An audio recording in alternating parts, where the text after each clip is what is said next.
Less than 2 weeks to go until the start of the Premier League season, and West Ham's midfield is an absolute mess, if you ask me. Before I talk about that, though, I just wanted to remind you to subscribe to the channel if you haven't done so already, and drop a like on this video. It takes 2 seconds to do so. It's completely free, and it really helps us out as a channel to move forward. So really appreciate that. Right, it's been a while since I've done one of these videos. I wanted a bit of a different flavour today, and go into a little bit more depth in terms of the midfield, and just my opinion. There's no sort of transfer news or intel or anything like that. It's just more my thoughts and my sort of concerns going into the season, because like I say, we are just over 2 weeks away, and the midfield position just doesn't seem like it's going to get resolved anytime soon. This week, it's all about the goalkeeping position. Don't know why we seem to be the only Premier League club that can only work on one deal at a time, but that is the case. And I understand that we need a new goalkeeper. We have done for a while, but it has been a little bit of a mess, hasn't it, with letting Fabianski go on a free, which is fine. He's coming up to the end of his contract, but letting him go, then waiting to get a new goalkeeping coach in before you sort of make any bids, which I might be completely naive and ignorant on the subject, but I've not heard that before. I've not heard of a coaching staff member having say in transfer policy and who you bring in. I know it obviously helps. I get the idea, like he's got an expertise in goalkeeping, but I've not heard that before. Now, like I say, I might be completely naive on that, and people might say in the comments that, that happens regularly at other football clubs. And if that's the case, fair. But I just think it doesn't strike me as like a modern Premier League club with recruitment analysts, a whole recruitment sort of committee, if you like, working, with a slick operation to bring in the right individual. I mean, the clear answer there, is that we're not that slick operation, but yeah, it feels like a bit of a mess. Then you've got the Suzuki, who's one of our targets. We're sort of waiting for him to decide if he wants to play in Serie A or the Premier League. We were waiting for Leicester to get Begovic over the line before we bid for Hermansen, which again, I understand that in January, but in the summer, do we really need to be waiting for that? It just seems like we're dragging our heels a little bit on these transfer operations, and particularly with midfield. And that is the biggest concern for me. Last season, we were so far off it against other Premier League teams in the middle of the park, and it hasn't really resolved. Nothing's really changed. We have brought Potts back from his loan spell, and I'm really hoping, the cameo that he had in against Manchester United in the pre-season friendly sort of gives me hope that he's going to feature this season and be a big part of Graham Potter's plans. But other than that, it's pretty much as you were, and that is a big concern for me. I mean, even the Manchester United, the team that we started against Manchester United, was the Souček, Ward-Prowse, Rodriguez triangle that I really do not want to see again. It's slow, it's lethargic, it's just not got the legs to keep up with the rest of the Premier League. And the reason I want to talk about this is a few sort of bits and bobs coming out in the news recently about the midfield. First of all, it was sort of put to David Sullivan about midfield targets. And he sort of suggested that in the Man United game that remember Alvarez and Paqueta didn't start. I was like, yeah, okay, we saw that, we can see that. But then sort of suggested maybe one player would be would be coming in that position. And then I think a journalist, I think it was Ben Jacobs, correct me if I'm wrong, but I think he said that we are looking for multiple players in that position. So there's a little bit of confusion about that. Then you also get Guido Rodriguez come out and say that he's had a full preseason behind his belt and he feels like he's ready to get back to his best. Which, as much as I appreciate players coming out and saying that, and hoping, being positive and that kind of stuff, unless he had a piano on his back last season and he's removed said piano, I can't see him all of a sudden picking up pace and being able to run in the Premier League. I don't want to write players off. That might be a little bit harsh, but he just seemed like he wasn't cut out for the Premier League. And I'm concerned about that. Obviously, still no movement on Edson Alvarez and stuff, but I'll get into that.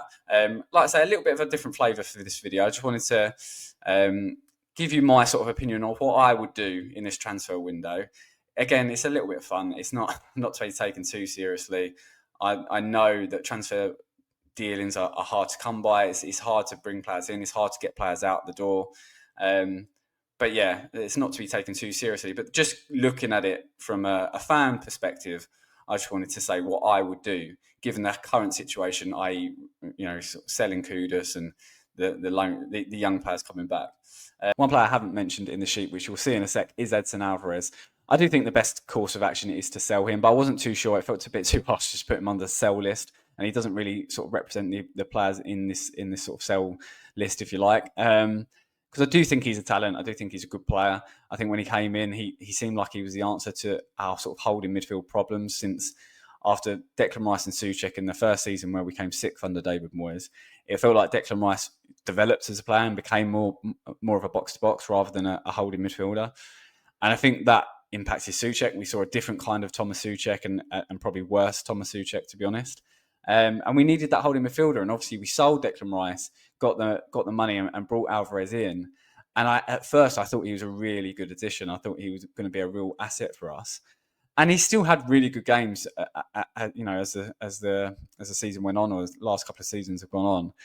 And I just think, but I do think it's probably best to just move him on now. I think he will represent a decent transfer value coming in, which we can use elsewhere.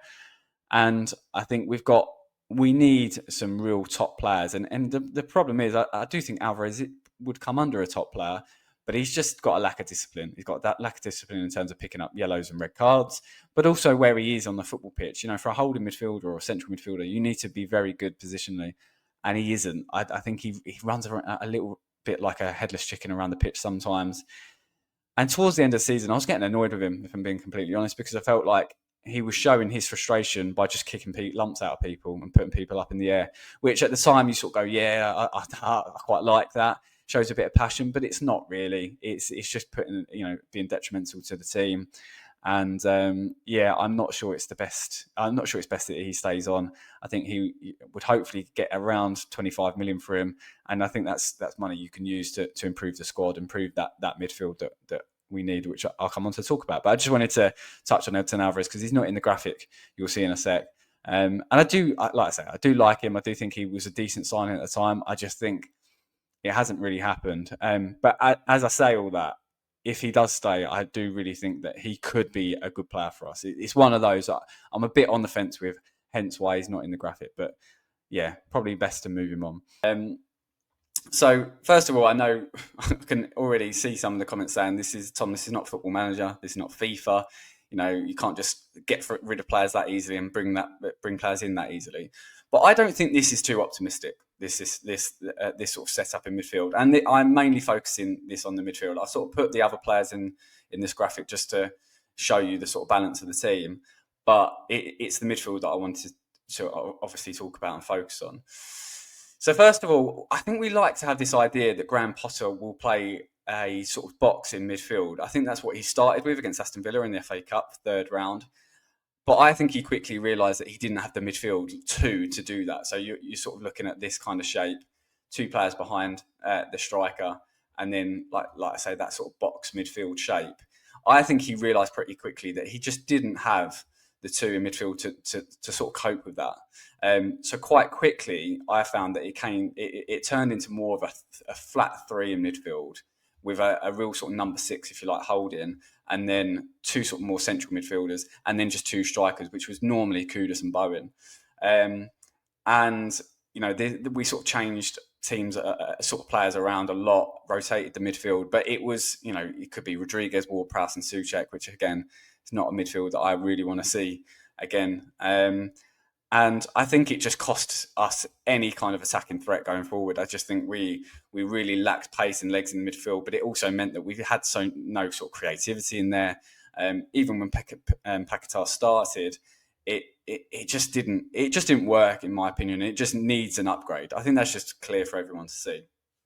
So I've used a couple of players that we've been linked with so far in this window, and I think there's going to be some more news this week, hopefully, about Douglas Luiz. He seems to be a clear target.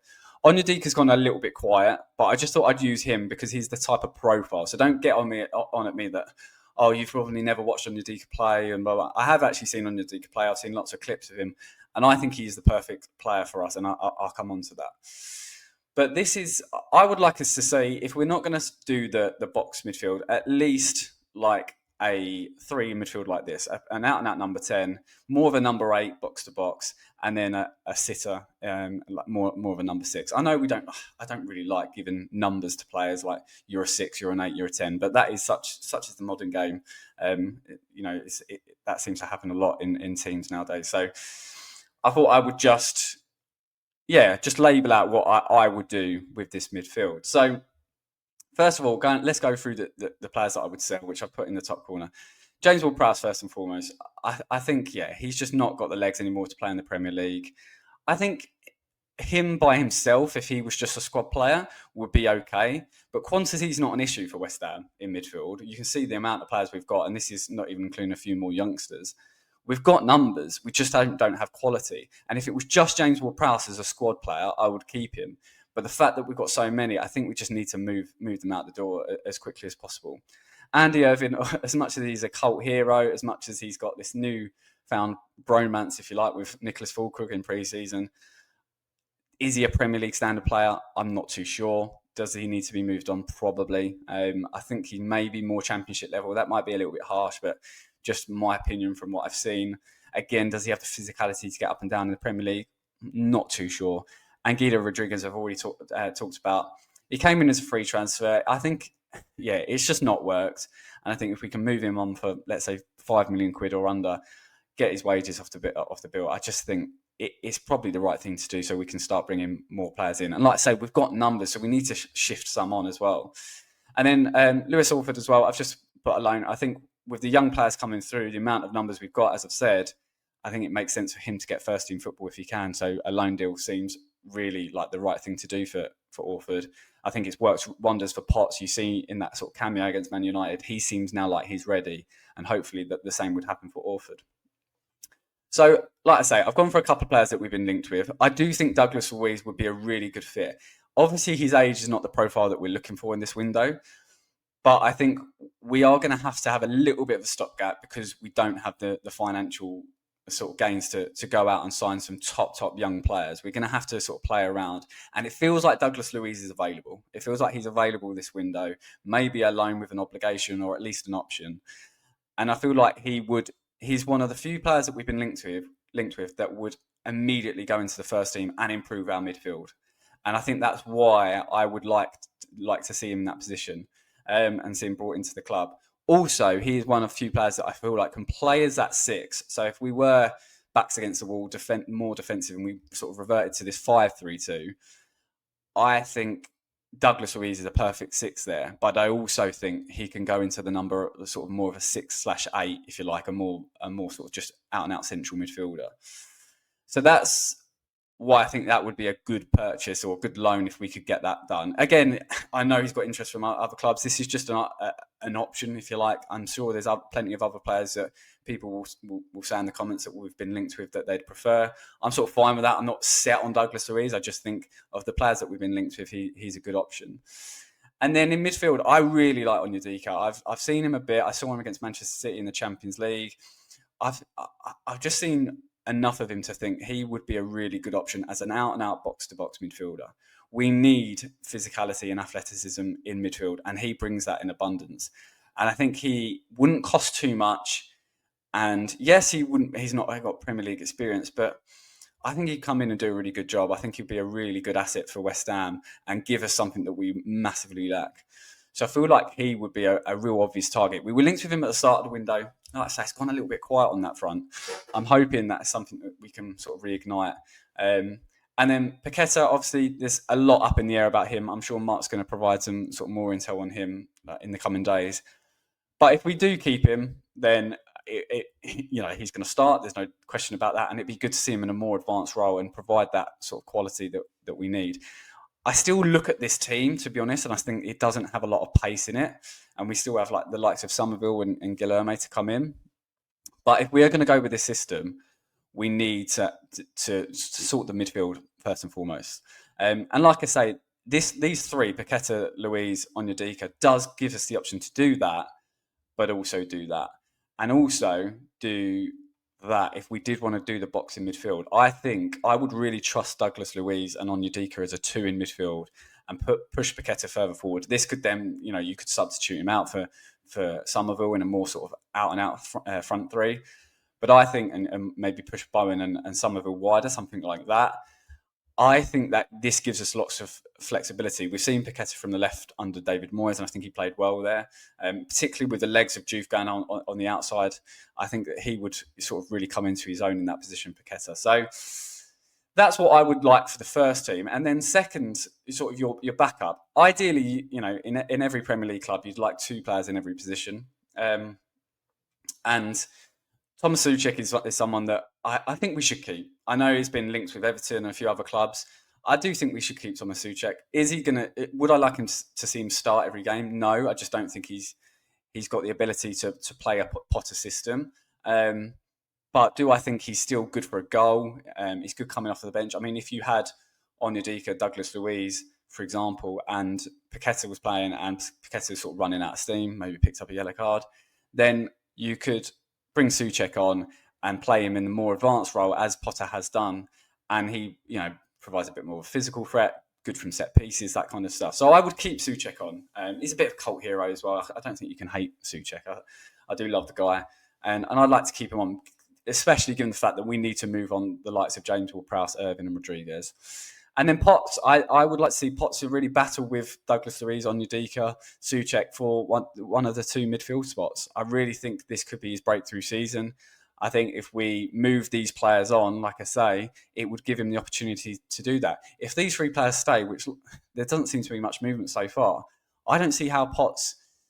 I mean, he played against Man United, but I don't know if he's going to get as many minutes as he deserves. I think if you start getting rid of some of the dead wood, you probably see more of Potts. And the same with Earthy. I think Earthy has had a couple of loan spells.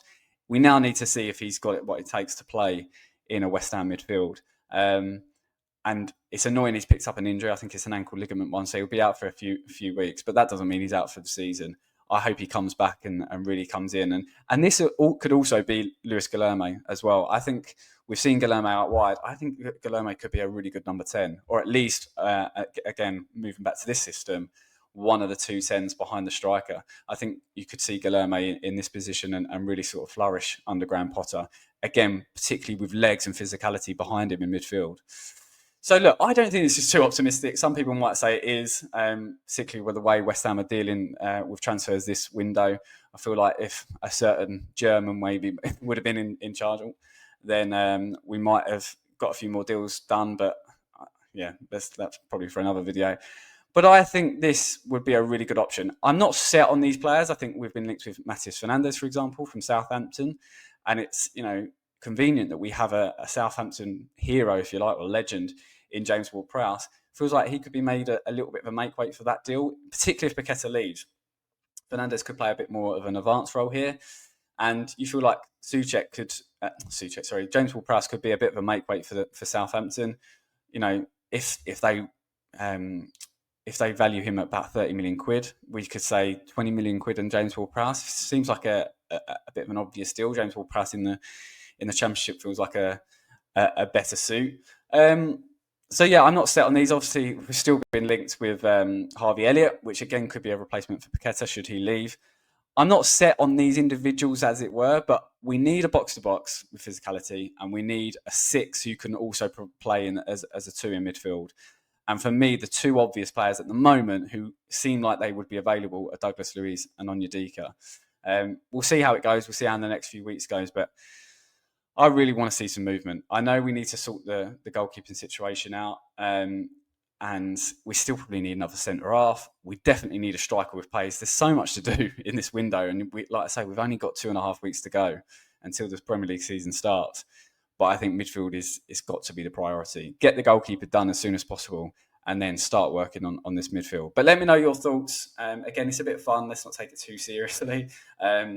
But I think this midfield would work and gives a lot more options. You've also got, before I leave it, I think Fearon, who come on against Man United, who looks a real talent. Whether he's ready to play in the Premier League or not, I think only Graham Potter in training can sort of answer that. Maybe we'll see more of him against Bournemouth and Everton in the Premier League series. But I think he could be another really good youngster. Maybe he's loaned out. Maybe he's just one for the bench to come on in one of these positions and have a bit of a breakthrough as well. But yeah, that's how I'd like to see it. We do need to do a lot in the rest of this transfer window. So David Sullivan, pull your finger out, mate.